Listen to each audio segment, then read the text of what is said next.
with Jeff Booth, entrepreneur, founder, managing partner of Ego Death Capital, and author of the best-selling book, Price of Tomorrow. We've actually done a fireside chat in about 4 countries, so we know what jokes land.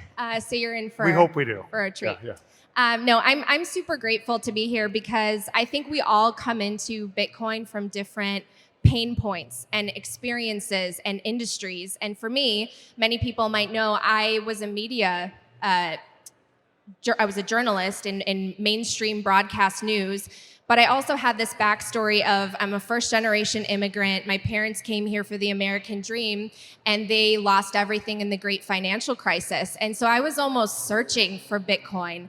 I really understood the concept of hard money when I learned about it, but I was searching, not knowing that there was this solution. And my first orange pill was the Bitcoin Standard, which taught me the history of money, why the financial system is really broken, and what Bitcoin is. But what put everything into context for me was really the price of tomorrow. And you wrote that before the pandemic, talking about this idea of how, first of all, hope is a driving, motivating force within economics, hope for a better life, and that the American dream espouses this idea that you can come from anywhere, and if you're innovative, if you take risk, and if you're a good person who works hard, you can achieve a good life for yourself and your family. But it's become increasingly difficult to do so. And so the pandemic exacerbated those issues. So I'm kind of curious, where I want to start is, how has the world changed since you wrote that book? Maybe what were you right about, spot on about, that you're kind of surprised? And maybe where were you wrong? I think everything in the book is playing out like I predicted. So we live in a system that requires ever greater manipulation to stay solvent. And that system is colliding against a free market force driven by technology. And when we say technology, remember, all technology is a name for the thing that we put into our ideas that make the world better, that solve our problems. And so we build on top of people who went before us, and we get better and better at things. And if we get better and better at things, and we only use the things that show up better in our lives, we look for more value, then you would think that force would drive prices down. And then if that force drives prices down, then why do prices go up of everything? And then you realize that you live in this warped system that must drive prices up to stay solvent. And there's 2 exponential trends moving against each other. One trying to drive prices down, which will reinforce itself as we try to find more value, and one that every time we find more value has to steal more of that value created in productivity gains and transfer it from us to very few people. So I'd say largely, when I first wrote the book, some people questioned the us versus them chapter. Why did you put that in? And you could, just because you could totally see what it would do to society if you kept manipulating money at that regard, what that concentration of, that centralization of all power would do to society. Well, I would argue that the world is more polarized, more divided than when you wrote that book. How do you think Bitcoin serves as a tool to bring people together? Because one thing that I love about this community is pushing the idea that it is apolitical. It's for people of all backgrounds, all ages. It doesn't matter where you come from. It's about the core value of building a new economy based on sound money, not manipulation. Yeah, so I think if you start, and a lot of people try to start with why Bitcoin, and they're trying to explain why Bitcoin. But if you turn the tables and you ask somebody, why is theft required in money to live in a productive society? And so, because inflation, nobody votes for inflation. We think we have a democracy, yet the most important thing in the democracy, you don't have a vote in. So that theft, that transfer of your purchasing power to somebody else is embedded into the entire monetary system of the world. You just have to ask yourself a really simple question. If theft was a requirement of the base level in the world, what would society look like on top of that? And and you could from there, and so just ask somebody, what would society look like? And the people that were the greatest at taking money, your politicians would look very much like they look today. All the world, if you were, let's say you're a nonprofit organization trying to solve a problem in the world, where do you get your money from for the nonprofit? And so those nonprofits would obviously go to crypto funds to get their money. And the more and more kind of theft that you embedded into the base layer, the more it would move. And even people within that system thinking they were trying to solve the problem would be in fact making the whole system worse. And then everyone from that system, by trying to escape that system with enough money, if I buy more houses, I can get enough money to escape that system, they would be making the system worse around the world as well. And so what you have to start with, really simple question, right? That's why I started with deflation. Is productivity deflationary? Or so does technology produce productivity, and is that productivity deflationary? Answer simple, yes. Then why aren't prices getting cheaper around the world? There is no answer other than manipulation of money. And then when you go down the manipulation of money track, you just say, what would society look like? It would be a mirror image of that manipulation over time.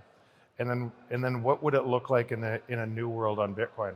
And if the question, and I think this is largely for much of the audience too, is because we measure a system from a system, it's hard to see what's available in a new system. And what typically happens in any business as well, the creative destruction that comes from a new business is reimagining what a world could look like. And for that, you don't have something that you can measure. You have to intuit. You have to predict people's responses on new inputs and what those new inputs would do, and then what they would do based on that new information, and then what would that look like. And when you're good at that, you create something that was never there before, that changes behavior wildly, that creates value for society, and it creates value. So if we are all living in a system, measuring a system from a system, and very few, you'll go, maybe not in Bitcoin so much, but you'll go from most people you talk to are going to measure their houses from the system, measure everything built upon the system.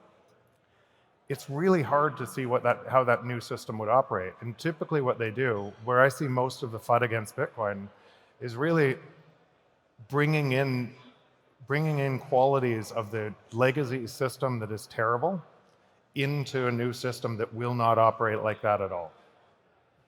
Well, it's interesting. When we were in Bulgaria, someone actually asked you the question, how do I approach this subject with people that are just super skeptical about Bitcoin, maybe even are part of the system that benefited from fiat? And you said, meet people where they are. Ask them, if productivity and technology are supposed to drive prices down, why are they going up? And that's a great starting point. And it makes me think about this question that I sometimes ask myself when I see people in the media or in politics. Are they acting out of malice or ignorance? And we've had conversations where you talk about, we all create our own realities. And when you're in a position, especially one of power, you want to maintain it. You want to preserve it. And so, of course, you're going to do whatever you can in order to maintain that position. So how does that challenge us with Bitcoin adoption? And what do you want people to know? It is important to, so we forget, and even in Bitcoin, I forget sometimes, that I didn't know about Bitcoin like I know about Bitcoin 5 years ago, 6 years ago, 7 years ago. It's a journey, and as you understand it more and more, you start to recreate in your mind what the world could do on top of that. But there's many people that haven't even started that journey, and they're still. And when you're living in fear, it's really hard to be open to a new dilemma. And so that's where a lot of the world, out of perpetual fear, out of the existing system that leads them there, that's where they're stuck. And they can't even see this. And that's why I find asking questions where they are is an easier way to meet them and get them to start walking down the Bitcoin path to understand how revolutionary a change this is. It's inevitable. It's going to happen. And those different frames of the world. Here's something that sometimes helps.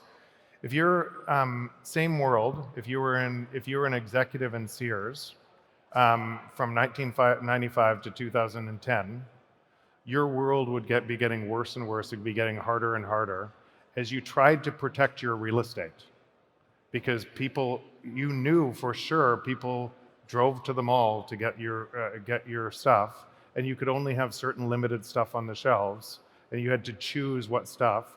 And you always were right in the previous world about what you picked, because people drove to the store and reinforced that.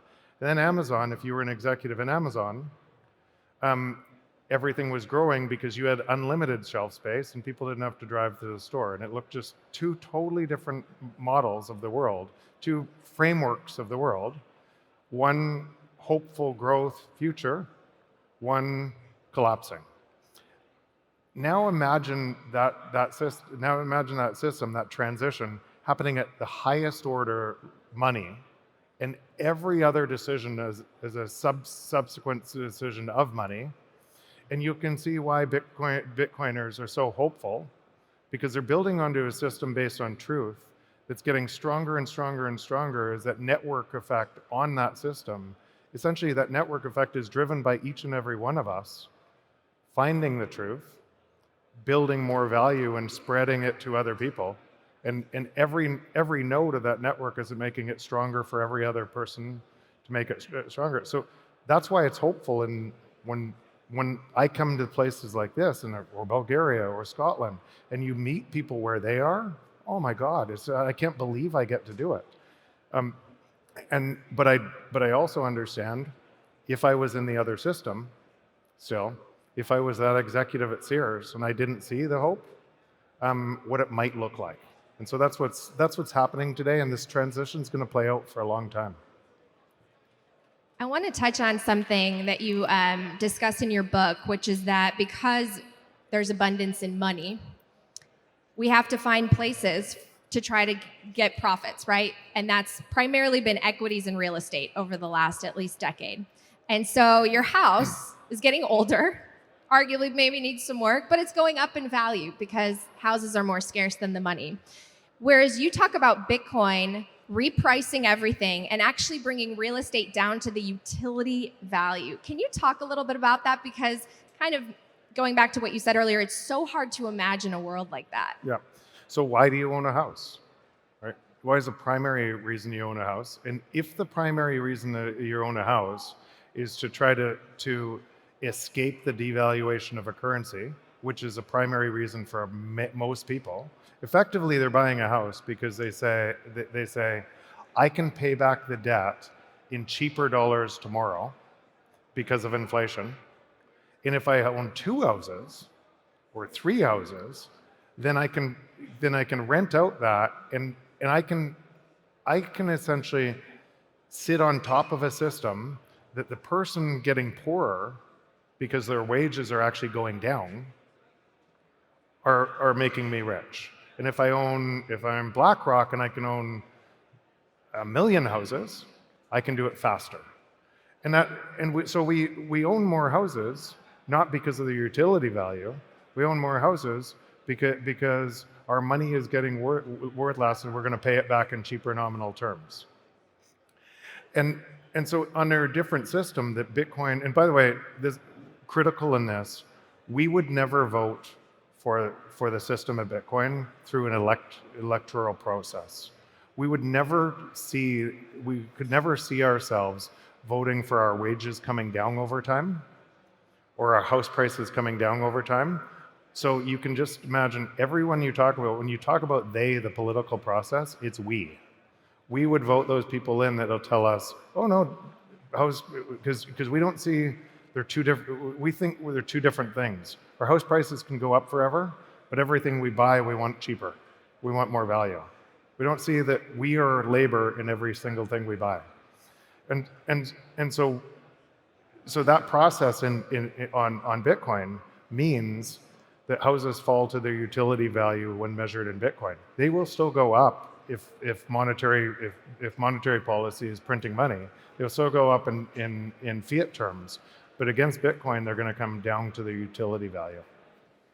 It was compelling when you talked about these topics in your book because I'm a millennial, and a lot of people within my peer group and the younger generations, we find it so hard to afford these things that were easier for previous generations. On my podcast, you talked about making a certain amount of money per hour as a lifeguard, and your children, the same age. So when you were 16, you were making how much? $20 an hour. $20 an hour when I was 16 as a lifeguard in Vancouver.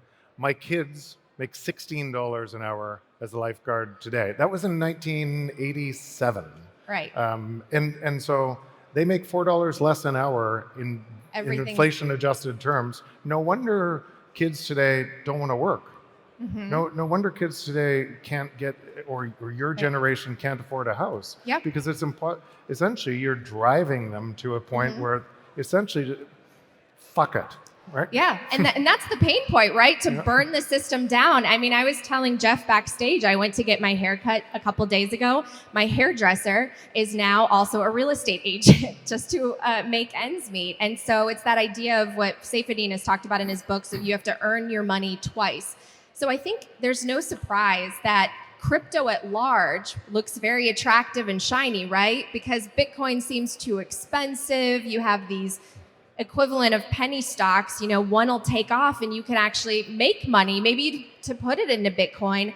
But can you talk a little bit about, I think Michael Saylor referred to it this morning as a dysfunctional relationship that Bitcoin has with crypto, and how it's sort of this mirage that is either holding back Bitcoin or maybe it's something that we need along the way.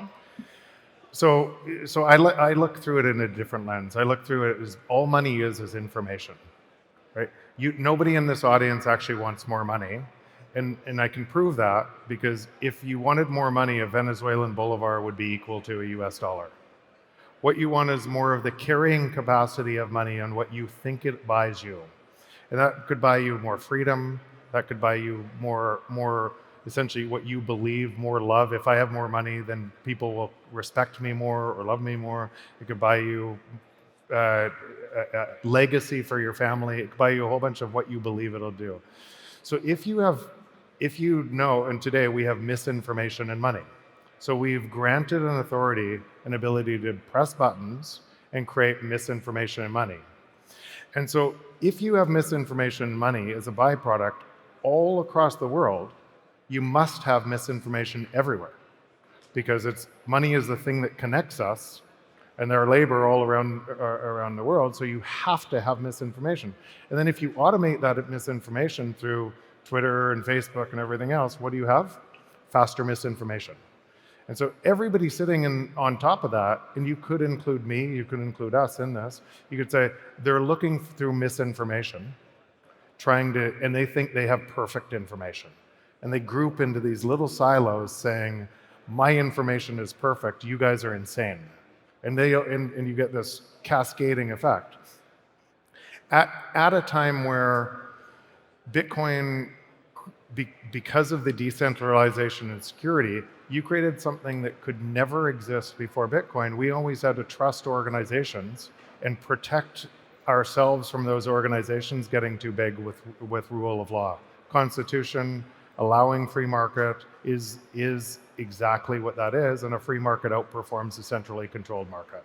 So it grows. But over time, money is superordinate to laws. In other words, the people with money change the laws. And the state gets co-opted by that money. So if you had decentralization and security at the first time in history, and that produced a massive growth in wealth for people who were early in Bitcoin, you could argue it's going to be copied, right? Just the free market is going to be copied. But the way if you just copy it you cut it over to a new fork, Dogecoin or something like that, an open source, then it cannot have the security and decentralization as the primary Bitcoin, and it has exactly the same utility. So you could say all of those fail. Do I understand why people would do that? 100% because they're trying to escape a monetary system and make enough money for themselves to try to escape that. And then how else would you solve that? It gets into the blockchain trilemma where you can only, if you solve decentralization and security, you can't solve scalability on layer one. If you solve scalability on layer one, you have to sacrifice decentralization or security. So if you sacrifice security on layer one, you know where that goes. All these insecure things blow up. But if you sacrifice, like Ethereum and others, if you sacrifice decentralization on layer one with centralization, and you say, who would use a blockchain that is centralized when a database is a much more effective, cost-effective animal? And what you see in that is, yes, because of all of the misinformation and money and everybody just trying to get out of a system, you're going to essentially catapult a massive fraud on people to be able to create this, and it is going to spread. And that all of these crypto coins, all of them are going to go to zero over time as the base layer, and that base layer is now on the second layer with Lightning. It looks more like a protocol. It looks like more like a protocol than another coin. All of those utilities just fail in the end. I think about the blockchain trilemma all the time now, this idea of pick two, because you can't have all three until Bitcoin. You've already kind of touched on it without directly saying so, but can you talk about the blockchain trilemma in the context of what we just saw play out with FTX and Binance, and maybe your reaction to this? Yeah, and that's why none of that touches me, because you can predict all of that. You just know for sure. And by the way, this is probably important for people in this room. That cascading collapse in the rest of the global economy is still to come. The canary in the coal mine is first in crypto, but the entire monetary system is based on counterparty risk, on manipulating currency. And the Fed has already tightened to a point that most of the damage is still to come, and there's no one unringing that bell. So when houses start falling like that, and banks start failing like that, and it starts to catapult around, and people think, where did my savings go? This is a train wreck coming. Now, are they going to ease again? Yes. But all of these things, all of these games that are going to be played on, as we swing violently back and forth, you can just step back. If you own Bitcoin, if you're investing your time in Bitcoin, if you're spending more, you can just step back and just ride it out. And I look at the commentary in the media today. It's like people walking outside and getting really famous by predicting the weather by looking outside. They're predicting the present. They're not predicting the future, over and over and over again. You know, one thing I've heard you say, Jeff, multiple times to myself, to others, is you don't look at the Bitcoin price. You do not look at the fiat currency price. But what do you say to the people out there that go, well, of course, Jeff doesn't have to look at the price. He's got a best-selling book. He's an entrepreneur. I'm actually worried about the day-to-day price. What do you say to those folks? I understand that. So that's where I say meet people where they are. And you could say that.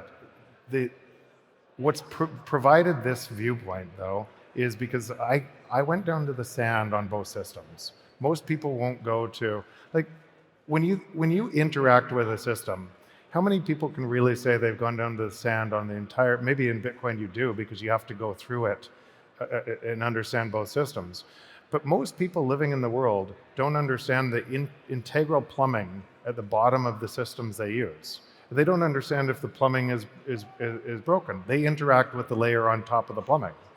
So they see their house prices go up, they want to raise their job, they keep on fighting that system, and they're actually making that system stronger and stronger. So I totally understand where most people would be. In fact, many of my friends are still there, and they don't care to look at the plumbing. It's just too much. Okay, I'm going to put my head in the sand and just try to get up. I want to know it all. I just, when I don't know something, I go deeper and I get curious. But then once I understand the flaw in this existing system and how it will not work, it will fail for sure. I can't tell you the exact time, but the series of events on the cascading failure, I know what's going to happen. I want to understand the plumbing at the same level on the other side of the system, and that's Bitcoin. Why would that work, and what would be built on top, and how will that work? Explaining Bitcoin right now, because now it's getting easier now with Lightning. It's getting get easier and easier and easier, because there's things on top of Bitcoin that you can interact and extract the value and deliver value to your life. And those things are just starting. And every one of those new nodes, every one of those new business creations, some will fail, some will have wild success. They're going to have success because they bring billions of people on that create more value on top of this new network that is based on truth, hope, and abundance and better future. That's why it's impossible to stop it. It's going to, if you're screaming at the existing system, you're going to be really mad. You're going to be really mad because there's nothing you can do to say that. If you're marching on Wall Street, if you're marching in the, I just think, just move over to the new system, and you'll see a totally better world developing. It's that concept of even if you hate Bitcoin, you can still benefit from it. One of the things that connects all of us Bitcoiners is this idea that we are building the world we want to see. We have a vision, and that's where we're placing our attention. It's where we're placing our money. We're going to events like this. We're trying to spread education, but it's not a done deal yet, right? We've got obstacles ahead, and we need to be aware, I think, of the vulnerabilities and the challenges and where we can improve. So what do you think is Bitcoin's biggest vulnerability, and how do we overcome it? It's just as fast as we all make the change. If you catch yourself saying those people, just remember, it's us. We are those people.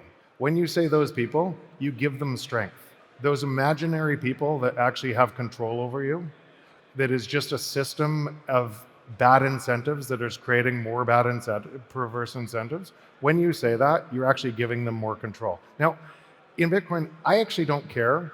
You can do whatever you want, and the world works better in a free market anyways, and all of those ideas competing for attention is actually what the free market is. I know what it looks like, and I'm not going to give it any more strength. I'm going to spend all my time and energy creating the world that I want to see. And when you start to do that, you meet incredible people like that are in this audience. You meet incredible people, and I actually can't believe I get to do what I get to do. And I think about, I'm going to look back on this time 10 years from now with all of these beautiful people and think, wow, what a ride as we create the future.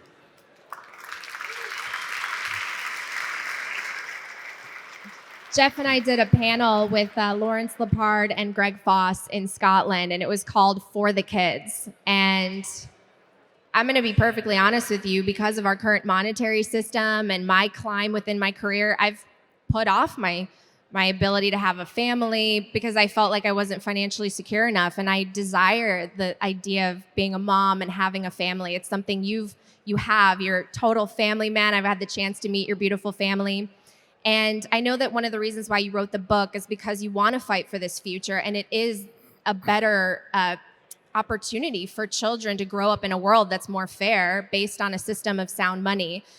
Can you talk a little bit about the importance of that to you on a personal level? Because sometimes I end up thinking, if not Bitcoin, then what? Like, the alternative seems like a dystopian society that we're potentially, hovering on the brink of.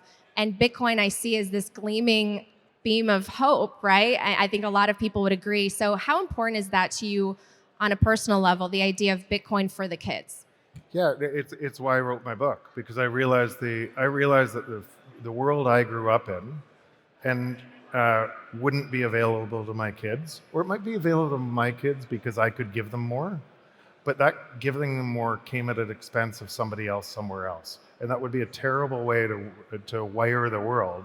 When we are all connected, the labor in your phone that you bought that is connected somewhere else in the world. We are all connected through this. And so if you manipulate a system to make us unconnected, we'll be unconnected.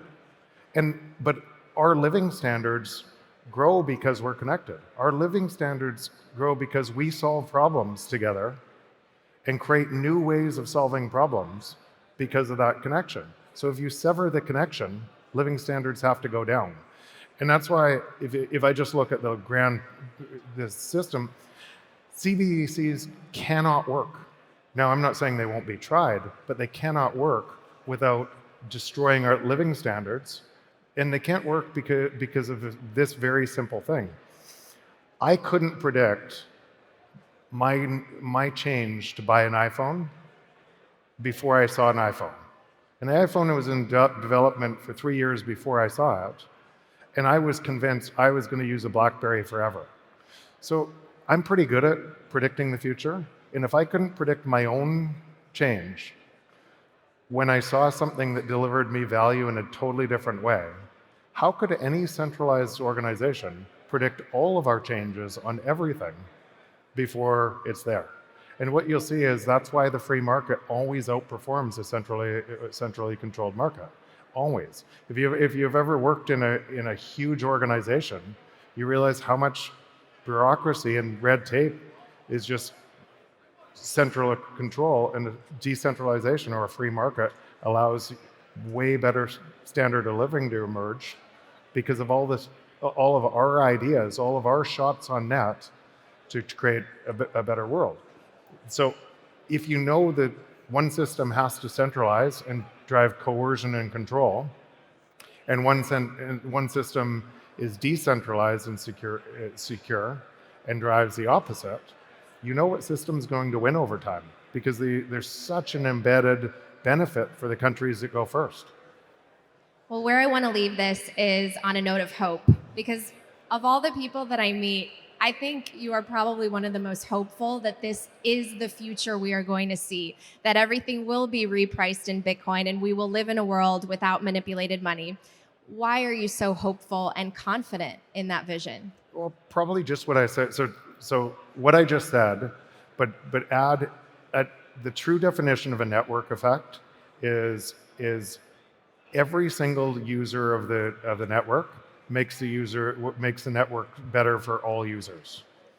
What ends up happening typically in network effects is because they centralize control, they actually have to hurt the network effect because they have to make choices for some users over others. Google would be a good example today, where they have to take some people off the platform and control speech. US dollar would be a good example of a network effect that now loses its value from what I just said. Where Bitcoin stays decentralized and secure, every single person that adds it, if your taxi driver takes it and then realizes that they can, the retail store takes it and realizes that they save 2.5% on their Visa fees by taking it, and more users use it, that network effect explodes and it makes it more valuable for us, for everyone on it, but it does it forever because it stays decentralized and secure.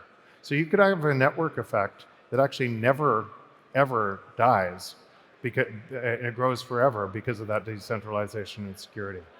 We all need to do our part and use Bitcoin, right? Yep. Thank you so much, Jeff Booth, everybody. Round of applause. Thank you.